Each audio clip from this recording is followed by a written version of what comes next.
আজ ১৯ জানুয়ারি শহীদ প্রেসিডেন্ট জিয়াউর রহমানের ৯০তম জন্মদিন। বাংলাদেশের অষ্টম প্রেসিডেন্ট হিসেবে আমরা তাকে পেয়েছি, বাংলাদেশের একজন সৎ এবং বিচক্ষণ রাষ্ট্রপতি হিসাবে। সেই শহীদ প্রেসিডেন্ট জিয়াউর রহমান, তাকে প্রথমে আমরা দেখি ১৯৭১ সালের ২৫শে মার্চ রাতে, যখন রাজনৈতিক নেতৃত্ব একটি স্বাধীনতার ঘোষণা দিতে ব্যর্থ হয়েছিল। ঠিক সেই ব্যর্থতার বিপরীতে শহীদ প্রেসিডেন্ট জিয়াউর রহমানকে আমরা পেলাম একজন সফল মেজর হিসাবে, যিনি বাংলাদেশের স্বাধীনতার ঘোষণা দিয়েছিলেন কালুরঘাট থেকে, এবং ২৫শে মার্চ প্রথম প্রহরে তার সেই কমান্ডিং অফিসার জানজুয়াকে গ্রেপ্তার করার মধ্য দিয়ে তিনি ঘোষণা দিলেন উই রিভোল্ট। তখন রাত ২টা ১৫। সেনাবাহিনীর আইন অনুযায়ী যদি সেই দিন বাংলাদেশের স্বাধীনতা যুদ্ধ শুরু না হতো এবং বাংলাদেশ স্বাধীন না হতো, তাহলে এই বিদ্রোহ ঘোষণা করার মধ্য দিয়েই জিয়াউর রহমানের ভাগ্যে কি ঘটতো তা আমরা সহজে অনুমান করতে পারি। সেনাবাহিনীর এই বিদ্রোহ ঘোষণার কারণে তাকে মৃত্যুদণ্ড হতে পারত। সেই ঝুঁকি মাথায় নিয়েই তিনি সেদিন স্বাধীনতার ঘোষণা দিয়েছিলেন। কিন্তু সেই সময় যে ক্যান্টনমেন্টে তার স্ত্রী এবং ২ পুত্র ছিল, সেদিকেও তিনি কিন্তু কোনো খেয়াল করেন নাই। এইরকম একটা ঝুঁকির মধ্যেই তার সেদিনের প্রথম আবির্ভাব আমরা দেখি। অবশ্যের আগেও আমরা ১৯৬৫ সালে পাক ভারত যুদ্ধের সময় খেমকারান সেক্টরে বাঙালি সৈনিক হিসাবে তার যে সাফল্য আমরা দেখেছি, সেটাও ইতিহাসের একটা অংশ হয়ে আছে। তো তিনি যে শুধু স্বাধীনতার ঘোষণা দিয়ে ১৯৭১ সালে স্বাধীনতার ঘোষণা দিয়েই ক্ষান্ত হন নাই। তিনি সেই সময় বাঙালি সেনা অফিসার যারা ছিল তাদেরকে নিয়ে ৪ঠা এপ্রিল সিলেটের তেলিয়াপাড়া চা বাগানে বসেই গঠন করেছিলেন সেক্টরস কমান্ডার ফোরাম। সেখানে আমাদের বাংলাদেশের সেনাপ্রধান কর্নেল এম.এ.জি. ওসমানীও ছিলেন, এবং এখান থেকেই পরবর্তীতে বাংলাদেশে যুদ্ধ কিভাবে হবে তার একটা পরিকল্পনাও তিনি করেছিলেন। এর মধ্যে বাংলাদেশের রাজনৈতিক নেতৃত্ব, বিশেষ করে শেখ মুজিব স্বেচ্ছায় কারাবরণ করার পর তার সঙ্গী সাথী যারা ছিলেন, তাজউদ্দিন আহমেদ, ব্যারিস্টার আমিরুল ইসলাম, সৈয়দ নজরুল ইসলাম, কামরুজ্জামান হেনা, বাকি যারা ছিলেন, তারা সব সীমান্ত পাড়ি দিয়ে কলকাতায় যেয়ে তারা একটি প্রবাসী সরকার গঠন করেছিল। সেই প্রবাসী সরকার ১৯৭১ সালের ১১ জুলাই সেখানে একটি সেক্টরস কমান্ডার ফোরামের একটি সম্মেলন ডেকেছিলেন। সেই সম্মেলনেই কিন্তু আমরা জানতে পারি, বা পরবর্তীতে ইতিহাস ঘেটে আমরা যেটা বুঝতে পারি, যে বাংলাদেশের যে সমস্ত, বিশেষ করে সেই সময় ছাত্রলীগের নেতাকর্মী ছিল, তাদেরকে নিয়ে জেনারেল ওবান, ইন্ডিয়ান গোয়েন্দা সংস্থার অন্যতম সেনা অফিসার, তিনি তাদেরকে নিয়ে একটি মুক্তিযোদ্ধা, আমরা যেটাকে বলি ফ্রিডম ফাইটার্স, BLF গঠন করেছিলেন, এবং তাদের হাতে নেতৃত্ব ছেড়ে দেওয়ার জন্য তর্ক বিতর্ক শুরু হয়ে গেছিল।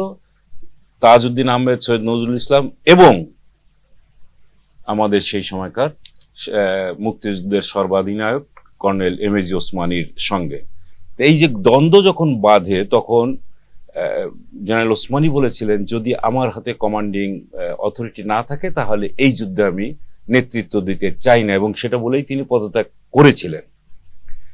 এই কথাটা যে কোনোভাবেই হোক না কেন সেই সময় জিয়াউর রহমানের কানে আসে, খালেদ মোশাররফের কানে আসে। তারা তখন সিদ্ধান্ত নিলেন, যেভাবেই হোক না কেন কর্নেল ওসমানীকে ফেরত আনতে হবে। সেই সময় যারা ওইখানে ছিলেন তারা বললেন যে, মেজর জিয়াকেই বললেন যে এই আলোচনাটা, নেগোসিয়েশনটা তাজউদ্দিন আহমেদ এবং সৈয়দ নজরুল ইসলামের সঙ্গে তিনিই করবেন। তো সেই দিনের সেই আলোচনার যে ইতিহাস আমরা দেখি, মেজর জিয়া তখন সৈয়দ নজরুল ইসলাম এবং তাজউদ্দিন আহমেদকে বোঝাতে সক্ষম হয়েছিলেন যে এখন আপনারা যেভাবে কর্নেল এম এ জি ওসমানীকে সরিয়ে দিচ্ছেন, এটা কোনো অবস্থাতেই গ্রহণযোগ্য নয়। তার কারণ হলো, তিনি যদি এখান থেকে সরে যান তাহলে বাঙালি যে সৈনিক আছে, মুক্তিযোদ্ধা আছে, তারা কিন্তু আস্থা হারিয়ে ফেলবে এবং তারা এই যুদ্ধে আর থাকবে না। অতএব তাকে এখানে রেখেই আমরা এই যুদ্ধটা করতে চাই। এবং দীর্ঘ আলোচনা হয়েছিল তাদের মধ্যে, কিন্তু জিয়াউর রহমানকে কোনো অবস্থাতেই তারা কনভিন্স করতে পারেন নাই। ফলে উল্টো জিয়াউর রহমান তাদেরকে কনভিন্স করেই কর্নেল এম এ জি ওসমানীকে আবার স্বপদে ফিরিয়ে এনেছিলেন। এবং সেই সময় সেক্টরস কমান্ডার যারা ওখানে ছিলেন, তারা সেদিনকেই বুঝেছিলেন যে জিয়াউর রহমান শুধু রণাঙ্গনে নয়, তিনি যে একজন প্রকৃত খুব আলোচনার টেবিলেও একজন দক্ষতার পরিচয় দিতে পারেন, সেদিন তিনি সেই স্বাক্ষরটা রেখেছিলেন। এরপরে আমরা জানি যে যুদ্ধ, বিভিন্ন সময় রণাঙ্গনে যুদ্ধ হয়েছে এবং প্রত্যেকটা ক্ষেত্রে জিয়াউর রহমান তার জেড ফোর্স গঠন করে সেই কমান্ডার ছিলেন সেটা নিয়ে তিনি অনেক জায়গায় যুদ্ধ করেছেন। সেই যুদ্ধের অন্যতম একটি জায়গা ছিল ময়মনসিংহের কালামপুর। সেই কালামপুরের যুদ্ধে তিনি নিজে নেতৃত্ব দিয়েছিলেন এবং সেখানে যদিও বাংলাদেশের সবচেয়ে বড় ক্ষয়ক্ষতিটা সেখানে হয়েছিল, কিন্তু সেটা ছিল বাংলাদেশের স্বাধীনতা যুদ্ধের অন্যতম একটি মাইল ফলক। পরবর্তীতে সেখান থেকে তারা আবার চলে যায় চা বাগানে সিলেটের দিকে, এবং এইভাবে যুদ্ধটা তখন হয়েছিল। এবং এর মধ্যে একটি ঘটনা ঘটেছিল, জুলাই মাসের 2 তারিখে গ্রেপ্তার হয়ে যান বেগম খালেদা জিয়া এবং তারেক রহমান ও আরাফাত রহমান কোকো। এবং তাদেরকে এই গ্রেপ্তার করা হয়েছিল মানে বিভিন্নভাবে তাদের হয়রানি করার মধ্য দিয়ে পরবর্তীতে তাদের গ্রেপ্তার করা হয়। এইটা নিয়েও শেখ হাসিনা বিভিন্ন সময় নানা রকম কটূক্তিও তিনি করেছিলেন সে সময় আমরা জানি। তো এইটা যে বাংলাদেশের স্বাধীনতা যুদ্ধে প্রথম বন্দী এবং যে সংকটের মধ্য দিয়ে 9 মাস ছিলেন এবং 16ই ডিসেম্বর বিজয় দিবসে তাদেরকে মুক্তি দেওয়া হয়। তো আমরা জানি যে যুদ্ধবন্দী হিসেবেই তারা ছিলেন এবং মুক্তিযোদ্ধা, শিশু মুক্তিযোদ্ধা হিসেবে আমরা তাদেরকে বিবেচনায় রাখতে পারি। তো এইটা যখন বাংলাদেশ স্বাধীন হলো, স্বাধীন হওয়ার পরপরই সিনিয়র অফিসার হিসাবে জিয়াউর রহমানের সেনাপ্রধান হওয়ার কথা ছিল। খালেদ শফিউল্লাহ কে এম শফিউল্লাহর চেয়ে তিনি সিনিয়র ছিলেন, তারপরও তাকে সেনাপ্রধান করা হয়নি। এই কারণেই যে তিনি স্বাধীনতা যুদ্ধের ঘোষণা দিয়েছিলেন এবং সেই সময় যারা সরকারে ছিল তারা সবসময় ভাবতো সে জিয়াউর রহমান হয়তো বা উচ্চাকাঙ্ক্ষী, উচ্চাভিলাষী হতে পারেন, এই জন্য তাকে সেনাপ্রধান করা হয়নি। এবং পরবর্তীতে আমরা দেখলাম যে 1971 সালের পরে 72-এ যখন সরকার গঠন করা হলো, একটা যুদ্ধ বিধ্বস্ত দেশে নানাভাবে চুরি চামারি লুটপাট সবকিছুই চলছে, কিন্তু জিয়াউর রহমান সেই সময় এই বাংলাদেশের পুনর্গঠনের জন্য বিভিন্ন ক্যান্টনমেন্টের যে সমস্ত রাস্তাঘাট নষ্ট হয়ে গেছিল সেইগুলো ঠিক করার জন্য তিনি দায়িত্ব নিয়েছিলেন। এবং সেই সময় ত্রাণ ও পুনর্বাসন মন্ত্রী ছিলেন কামরুজ্জামান হেনা। তার কাছে তিনি যেতেন এবং সেই কামরুজ্জামান হেনার যে পিএস ছিলেন জিয়াউদ্দিন চৌধুরী, তিনি তার আত্মজীবনী এবং তিনি একটা বইও লিখেছেন। সেই বইতে তিনি পরিষ্কার করে লিখেছেন যে আওয়ামী লীগের ওই সময়কার এমপি, রাজনৈতিক নেতা কর্মীরা আসতো কার্ড নেওয়ার জন্য, ত্রাণ তহবিল থেকে খাদ্য সামগ্রী নেওয়ার জন্য, কিন্তু জিয়াউর রহমানই একমাত্র কর্মকর্তা ছিলেন যিনি আসতেন তার এই সংস্কারমূলক কর্মকাণ্ডগুলো করার জন্য। এবং যে কারণে কামরুজ্জামান হেনা সবসময় জিয়াউর রহমানকে প্রাধান্য দিতেন এবং তার কাছে সব কাজ বুঝিয়ে দিতেন। এই কথাগুলো আছে। তো আমরা জানি যে তিনি সব সময় সততার সঙ্গে, ন্যায়পরায়ণতার সঙ্গে তিনি তার কাজগুলো করে গেছেন। এরপর 1975 সালে আমরা জানি যে পাল্টা কুয়ের মধ্য দিয়ে তিনি একটি সময় একেবারেই সিপাহী জনতার অভ্যুত্থানের মধ্য দিয়ে তিনি ক্ষমতার পাদপীঠে আসেন 7ই নভেম্বর। তো যখন আওয়ামী লীগের দুঃশাসন, অপশাসন, একদলীয় শাসন ব্যবস্থা, দুর্ভিক্ষ, এইগুলোর বিপরীতে, এই ব্যর্থতা, সীমাহীন ব্যর্থতার বিপরীতেই তখন ডাক পড়ে জিয়াউর রহমানের, এবং জনগণের আহ্বানেই তিনি সাড়া দিয়েই সেদিন ক্ষমতায় এসেছিলেন। এবং অতি অল্প সময়ের মধ্যে সেই বিধ্বস্ত অর্থনীতি থেকেই বাংলাদেশ আবার মাথা উঁচু করে দাঁড়ালো। তারই সময় তিনি এমনভাবে অর্থনৈতিক পুনর্গঠন, পুনর্বিনির্মাণ করার চেষ্টা করলেন, যেখানে বেসরকারি খাতে শিল্প কলকারখানা প্রতিষ্ঠা করা, আমাদের এখানে যে আজকের তৈরি পোশাক যেটা রপ্তানি করার দ্বার উন্মোচন করেছিলেন তিনি, বিদেশে আমাদের শ্রম বাজার তৈরি করার জন্য সেখানে মার্কেট তৈরি করেছেন তিনি। এবং বাংলাদেশ থেকে সেই সময় থেকেই যে রেমিটেন্স আসতো বাংলাদেশ থেকে, বহু শ্রমিক তখন মধ্যপ্রাচ্যে গেছে এবং সেখান থেকে আমাদের অন্যতম রেমিটেন্স আমাদের এখানে এসেছে।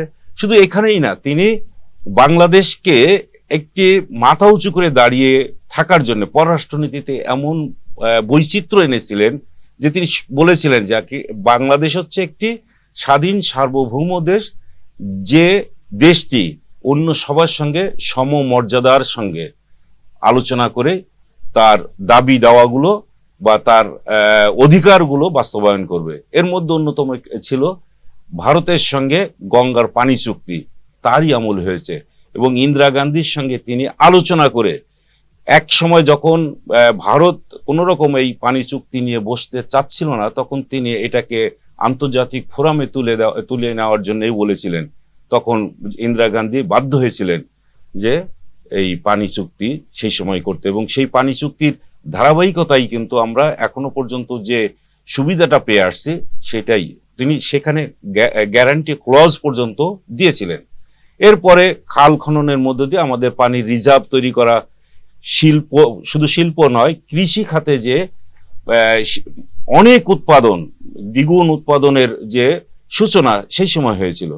আরেকটি কথা সবসময় তিনি বলতেন যে জিয়াউর রহমানের, আমরা জানি যে জিয়াউর রহমানের যে 19 দফা কর্মসূচি, সেই কর্মসূচির অন্যতম ছিল বাংলাদেশের স্বাধীনতা, সার্বভৌমত্ব। আমাদের বাংলাদেশের পাশেই রয়েছে হলো ভারতের মতো একটি বিশাল রাষ্ট্র, চারিদিক থেকেই আমাদের এখানে তারা ঘিরে রেখেছে একটা বিশাল রাষ্ট্র। তো তার কথা ছিল যে বাংলাদেশ হবে সেই রকম একটি দেশ যে যেমন সাগরে হাঙ্গরের পাশাপাশি থাকে পাইলট মাছ, সেই পাইলট মাছ তার পাশাপাশি থাকে ঠিকই, হাঙ্গরের আক্রমণ থেকে যেমন নিজেকে রক্ষা করে, ঠিক একইভাবে নিজেকে বাঁচিয়ে রাখে। তো সেই হাঙ্গরের হাত থেকে আমরা, সেটা প্রাণীজ হাঙ্গর, যার কথা হয়তো আমরা বুঝি নাই, কিন্তু আমাদের আশপাশে একটি বড় হাঙ্গর ছিল, সেই হাঙ্গর থেকে বাংলাদেশকে বাঁচিয়ে রাখার যে কৌশল, সেই কৌশল তিনি উদ্ভাবন করেছিলেন। এবং এই অঞ্চলের মানুষদেরকে যাতে কোনো রকম বড় একটি রাষ্ট্রের কাছে দায়বদ্ধ থাকতে না হয়, তার হুমকির মধ্যে না থাকতে হয়, সেই কারণে তিনি সেই সময় সার্ক গঠন করেছিলেন। সেই সার্ক গঠন করার দায়িত্ব যাকে দিয়েছিলেন তিনি হচ্ছেন ASM কিবরিয়া। ওই সময় তিনি ছিলেন পররাষ্ট্র সচিব। এখনকার যে রেজা কিবরিয়াকে আমরা দেখি তার বাবা, এবং আওয়ামী লীগের সময় তিনি ছিলেন অর্থমন্ত্রী।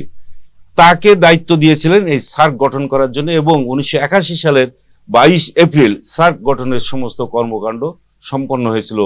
যে সার্কের প্রথম বৈঠক হয়েছিল এখানে এরশাদের আমলে 1985 সালের দিকে, আমরা জানি, যেটা সেই সম্মেলনের মধ্য দিয়েই সার্কের সূচনা হয়েছিল। এবং এই সার্ক গঠন করার মধ্য দিয়ে একটি ধারাবাহিকভাবে এই অঞ্চলের মানুষের মধ্যে একটা ভারসাম্যপূর্ণ পরিবেশ বজায় ছিল। কিন্তু কিছুদিন হলো শেখ হাসিনা দ্বিতীয় দফায় যখন 2008 সালে এখানে ক্ষমতায় আসলেন, এরপর থেকেই এই সার্কের আবার আমরা নিষ্ক্রিয়তা দেখতে পাই। তো এরপরেও আমরা যখন দেখি যে তিনি যখন এইভাবে দাঁড়িয়ে যাচ্ছিলেন বিভিন্ন জায়গায়, জিয়াউর রহমানের সাফল্য তার ক্রমেই, এবং বাংলাদেশের মানুষের মাঝে তার যে গ্রহণযোগ্যতা, জনপ্রিয়তা, সেই জনপ্রিয়তায় ঈর্ষান্বিত হয়ে ভারত তখন কিন্তু দেখলো যে তাকে আর দমিয়ে রাখা যাচ্ছে না, এবং তাকে নিয়ে তখন নানামুখী ষড়যন্ত্র একটা হচ্ছে। এই ষড়যন্ত্রের একটা পর্যায়ে এসে 1981 সালের 30 মে চট্টগ্রামের যে চট্টগ্রামের কালুরঘাট থেকে তিনি স্বাধীনতার ঘোষণা দিয়েছিলেন একদিন, সেই চট্টগ্রামেই আরেকটি ষড়যন্ত্রের মধ্য দিয়ে তার একদল বিপদগামী সেনাবাহিনীর হাতেই তার জীবন দিতে হয়েছিল। সেই জীবন দেওয়ার মধ্য দিয়ে তার একটি জীবনের অবসান ঘটেছে ঠিকই, কিন্তু বাংলাদেশের ইতিহাসে সবচেয়ে যে ক্ষতিটা হয়ে গেছে, একজন মাথা উঁচু করে দাঁড়িয়ে কথা বলার মতো একজন রাষ্ট্রনায়ককে আমরা কিন্তু সেই দিন হারিয়েছি। সেই হারানোর মধ্য দিয়েই আমাদের অনেক ক্ষতি হয়েছে। আমরা তার হাত দিয়ে যে বিএনপি গঠিত হয়েছিল, সেই বিএনপি তারই হাত ধরে পরবর্তীতে তার স্ত্রী বেগম খালেদা জিয়া এগিয়ে নিলেন, এবং পরবর্তীতে সেই রাজনৈতিক দল বিএনপি এখন তৃতীয় প্রজন্ম তারেক রহমানের হাতে সেই দলের পতাকায় এসে এখন আসছে, এবং আমরা আশা করছি সেই তারই হাত ধরে বিএনপি এবং তার যে জনপ্রিয়তা, সেই জনপ্রিয়তাকে কাজে লাগিয়ে সামনের দিনগুলোতে এগিয়ে যাবে। এই প্রত্যাশায় আজকে এখানেই শেষ করছি। আল্লাহ হাফেজ।